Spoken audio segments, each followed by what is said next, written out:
အားလုံးပဲမင်္ဂလာပါ Manchester United သတင်းတွေကိုတင်ဆက်ပေးနေတဲ့ Red TV Facebook TikTok နဲ့ YouTube Channel နဲ့အားလုံးကြိုဆိုလိုက်ပါတယ်ပထမဆုံးသတင်းအနေနဲ့ကတော့ Manchester United တင်အားချမ်းနီးပြ Julian Nagelsmann ကိုဆက်သွယ်မှုပြုလုပ်ထားရလို့သိရှိရပါတယ်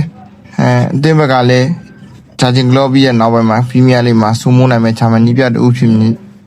နိုင်တယ်လို့ယုံကြည်နေပါတယ်ဒါပေမဲ့ကစားသမားတမတော့ Bruno Fernandes နဲ့ကစားသမားတွေကတော့ Michael Carrick ကိုပဲနီးပြဖြစ်ဆက်လက်ရှိနေကြောင်းသိရှိပါတယ်ကားလေးထွက်ခွာသွားမယ်ဆိုလို့ရှိရင် Bruno အနေနဲ့တစ်ပတ်ကိုပေါင်4သိန်းထိပေါင်နဲ့စာချုပ်တစ်ကိုလိုအပ်နေပြီးတော့ကားဒေတာဆက်ရှိနေမယ်ဆိုလို့ရှိရင်တော့လာသာကိစ္စတွေကိုညှိနှိုင်းနိုင်တယ်လို့သိရှိရပါတယ် Manchester United တင်ဟာ Inter Milan တင်ရဲ့ပင်နောက်ခံကစားသမား Federico Di Marco ကိုလာမယ့်နေရာတည်တဲ့စိတ်ဝင်စားနေတယ်လို့သိရှိရပါတယ်တရားဝင်ဆွေးနွေးမှုတွေကိုမစတင်မသေးပေမဲ့လည်းအသင်းဘက်ကတော့လေးထားစောင့်ကြည့်နေတယ်လို့သိရှိရပါတယ်ဘရမိုတိုက်ဆင်မှုတီယာဂိုကိုလည်း United တင်2026နေရာဒီမှာခေါ်ယူဖို့စိတ်ဝင်စားနေတယ်လို့သိရှိရပါတယ်တီယာဂိုဟာဒီယာဒီမှာပရီးမီးယားလိဂ်မှာ18ဂိုးသွင်းပြီးဟာလန်ရဲ့နောက်ဒုတိယနေရာမှာရပ်တည်နေပါတယ်ဘရမိုကတော့2030ခုနှစ်ဒီစာချုပ်ချုပ်ပြီးပေါင်း82တန်းကျော်တန်းမှုသတ်မှတ်ထားပါတယ်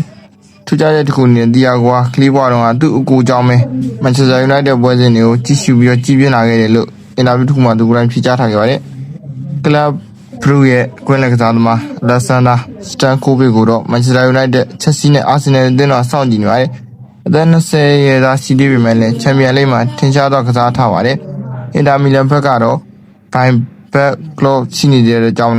ရှိနေသေးပေမဲ့လည်းပရီးမီးယားလိဂ်ကလာဒီစိတ်ဝင်စားမှုတွေမြင့်တက်နေပါတယ်နောက်ဆုံးသတင်းတစ်ခုအနေနဲ့ Manchester United တင်ဟာရာသီကုန်မှာထွက်ခွာဖို့လာရှိနေတဲ့ကိုသမားအရင်ဗီယရာဟာဖက်စီတက်ကိုပြောင်းရွှေ့စိတ်ဝင်စားနေတယ်လို့သိရှိပါတယ်ဒီနေ့အတွက် Manchester United သတင်းတွေကိုတင်ဆက်ပေးဖို့ဒီလောက်နဲ့ရပ်တန့်လိုက်ပါတယ်အားလုံးကျေးဇူးတင်ပါတယ်